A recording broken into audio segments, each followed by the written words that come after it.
दोस्तों नमस्कार। दोस्तों मैं बिमल शाही आप सभी लोगों का अपने चैनल में स्वागत करता हूं और उम्मीद करता हूं कि आप लोग सब लोग स्वस्थ होंगे एवं मस्त होंगे।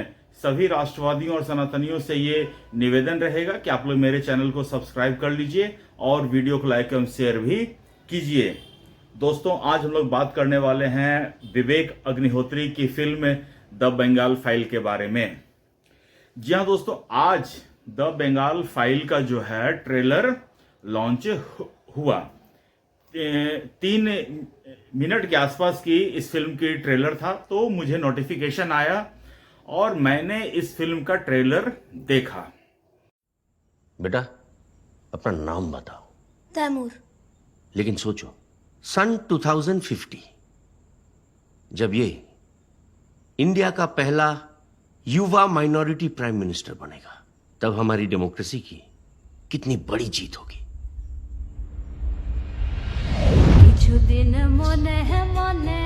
ये भारत नहीं है, ये पश्चिम बंगाल है। पश्चिम बंगाल यहाँ पे 2 कॉन्स्टिट्यूशन चलता है, एक हिंदुओं का और दूसरा ये मुसलमानों का।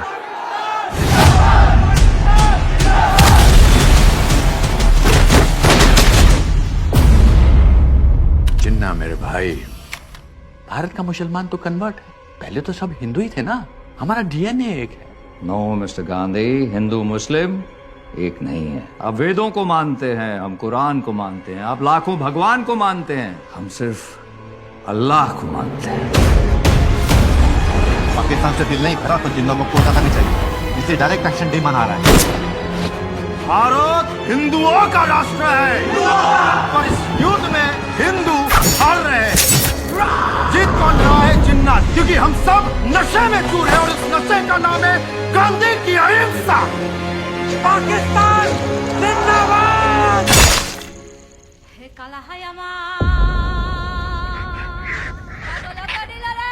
दे देते ना थोड़ा सा बंगाल उनको, एक जमीन का टुकड़ा ही तो है। अगर बंगाल पाकिस्तान को दे दोगे तो क्या बंगाली संगीत, बंगाली भाषा, बंगाली खाने को भी दे दोगे? बंगाल को मारोगे तो भारत भारत नहीं रहेगा। जमीन का टुकड़ा नहीं, इंडिया का लाइट हाउस है बंगाल। जब इलीगल इमिग्रेंट्स 10% हो जाते हैं तो ये वोट बैंक बन जाते हैं। 20% हो जाने पर ये अपने राइट्स की डिमांड करते हैं और 30% होते ही नई कंट्री की डिमांड करते हैं।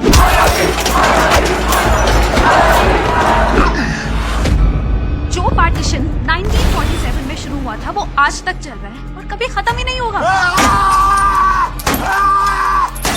क्यों आज किसी भारतीय की जान की कोई कीमत नहीं है? क्यों आजादी के 80 साल बाद भी हम उसी कम्युनल पॉलिटिक्स से लड़ रहे हैं? क्या हम आजाद हैं? और अगर आजाद हैं तो इतने बेबस क्यों हैं?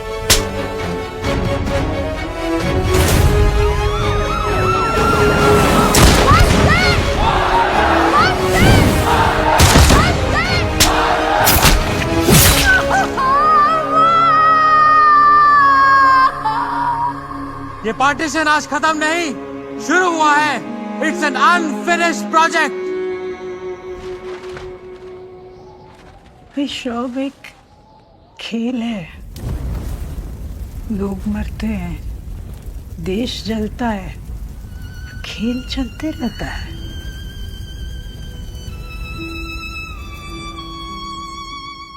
तो बता सकता है इसमें से we the people of Bharat कौन है? भारतीय तो है।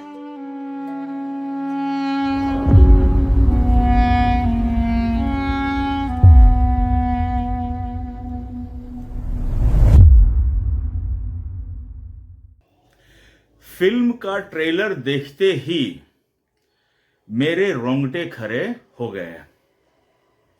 इतनी ज्यादती, इतना हिंसक और इतनी मतलब कि क्रूरता, वो भी हिंदू समाज के प्रति बंटवारे के समय में हुई थी बंगाल में।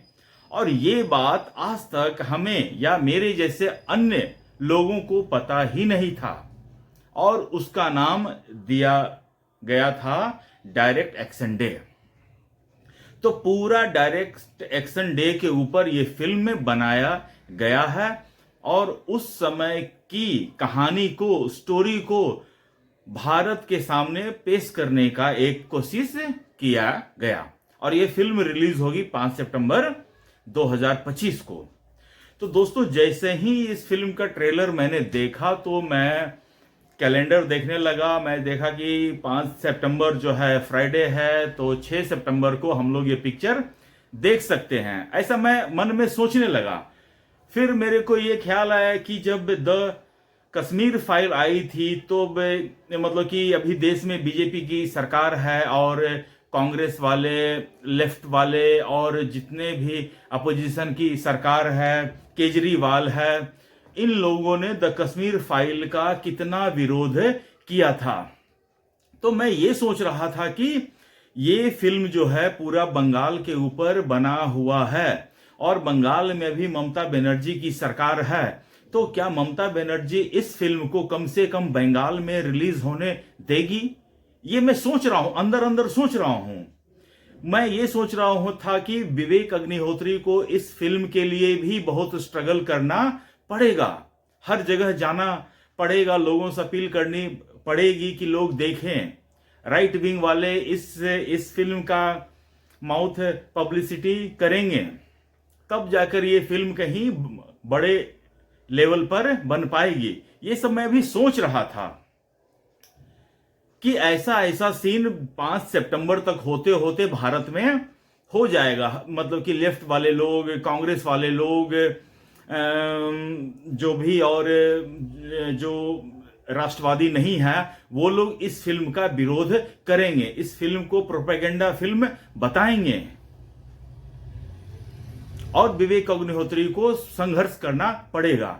उसके बाद दोस्तों मैं YouTube पर गया और YouTube पर इस फिल्म का ट्रेलर लॉन्च का, हर एक फिल्म का एक इवेंट होता है, तो मैं इस ट्रेलर लॉन्च का इवेंट देखने लगा। तब मैं देखा कि ट्रेलर लॉन्च के इवेंट पर हंगामा हो गया है। मैं तो भी 5 सितंबर तक की भविष्यवाणी देख रहा था, भविष्य देख रहा था कि 5 सितंबर तक देश में ये सब होगा, लेकिन हो तो गया आज ही। फिर मैं ट्विटर पर गया, एक्स पर गया, वहां पर मैंने विवेक अग्निहोत्री सर का मतलब पोस्ट देखा कि उन्होंने फिल्म की ट्रेलर की लॉन्चिंग को एक थिएटर में वेस्ट बंगाल में रख रखा था, क्योंकि ये पूरा का पूरा फिल्म वेस्ट बंगाल पे बेस्ड है, तो वहीं पर वो इसको रखना चाहते थे, जो कि बहुत अच्छी बात है। उसके बाद जो वहां के थिएटर चैन के जो मालिक थे, उन्होंने इनका शो कैंसिल कर दिया। उसके बाद विवेक अग्निहोत्री एंड टीम ने वहां पर किसी होटल में इसका लॉन्च को रखा, ट्रेलर लॉन्च को रखा, लेकिन at the moment of trailer launch वहां पर भी बवाल हो गया। इनके ट्रेलर लॉन्च के इवेंट को पूरी तरह से रोकने का कोशिश किया गया। और विवेक अग्निहोत्री सर ने जब इसका कारण पूछा तो कह रहे हैं कि ऊपर से आदेश है। ऊपर से आदेश क्या? तुमको भगवान ने भेजा है क्या? बोल क्यों नहीं सकते हो कि हाँ, हमें ममता बनर्जी ने रोका है? तो दोस्तों, ये फिल्म बवाल तो करेगी, ये तो पक्का पता है, लेकिन ये फिल्म का बवाल करने का दिन था 5 सितंबर के बाद।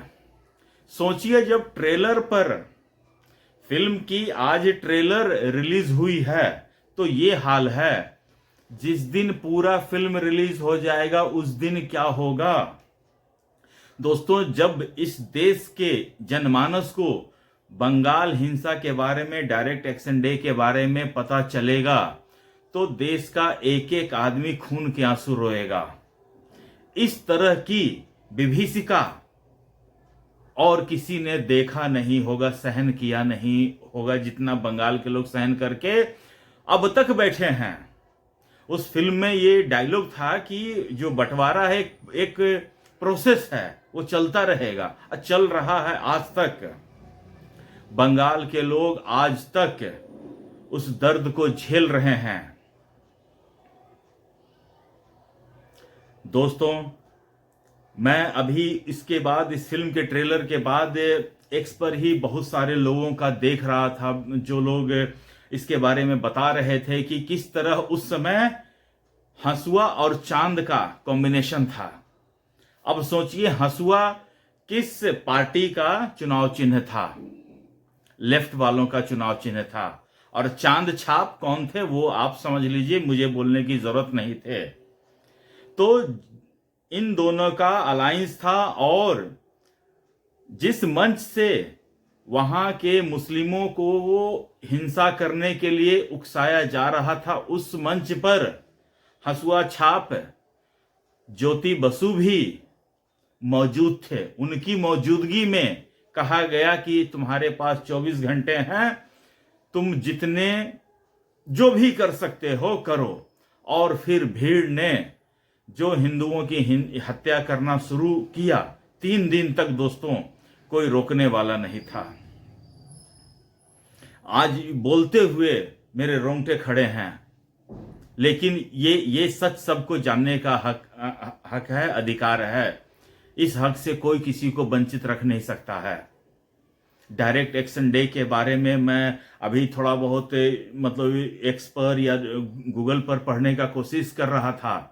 इतनी लाशें बिछी हुई थी कि गटर का पानी जो है ना जाम था, और जब उसको साफ करने के लिए खोला गया तो लाशें ही लाशें कि गिनती करना मुश्किल था। इतना हिंसा के बावजूद लेफ्ट वाले के जो उस समय उस मंच पर उपस्थित थे, ज्योति बसु 35 साल तक पश्चिम बंगाल के मुख्यमंत्री रहे। उसके बाद ज्योति बसु की लेडी वर्जन ममता बनर्जी 15 साल से वहां है। वो भी वही काम कर रही है जो डायरेक्ट एक्शन डे पर हुआ था। आज वही हो रहा है वहां भी, चाहे वो संदेश खाली का घटना हो, चाहे वो मुर्शिदाबाद की घटना हो, चाहे आरजेकर मेडिकल की घटना हो, हर तरफ की घटना देखिए। Mamata Banerjee failed lady, failed CM, किसी भी प्रकार का कोई अंतर नहीं, न ज्योति बसु न इनके शासनकाल में कोई अंतर नहीं।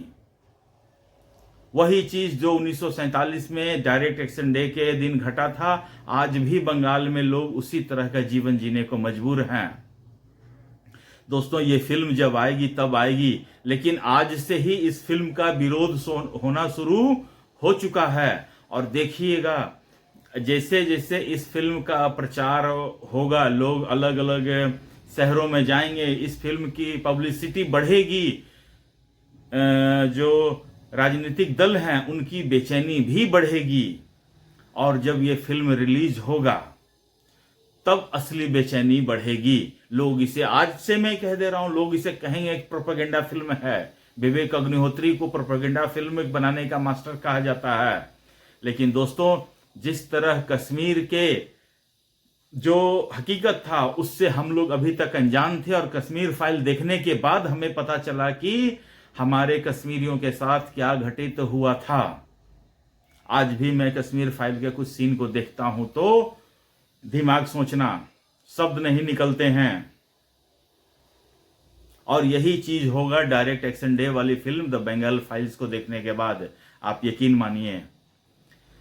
दोस्तों, ये सारी जितनी शक्तियां हैं वो दबाने का कोशिश कर रही हैं, करेंगी इस फिल्म को। इस फिल्म के लिए देखिएगा, जब उदयपुर फाइल जैसे छोटे बजट की फिल्म के लिए ये लोग सुप्रीम कोर्ट हाई कोर्ट चले गए, इस फिल्म के लिए भी हो सकता है कि ये लोग सुप्रीम कोर्ट हाई कोर्ट पहुंच जाए कि इस फिल्म के मतलब कि प्रदर्शन पर रोक लगाया जाए। जबकि इस फिल्म को सारा सर्टिफिकेशन मिला हुआ है, जिस संस्था से रिलीज करना है उन लोगों ने इसको गो सिग्नल दिया है, तब जाकर ये फिल्म बनी है और रिलीज के लिए तैयार है। लेकिन मुझे लगता है कि जो प्रोपेगेंडा वाले लोग हैं वो इस फिल्म को रोकने का भरपूर प्रयास करेंगे, आप देख लीजिएगा। दोस्तों, मुझे आज के लिए इतना ही अपडेट देना था। आप लोग अपना ख्याल रखिए, स्वस्थ रहिए, मस्त रहिए। तब तक के लिए नमस्कार, बाय।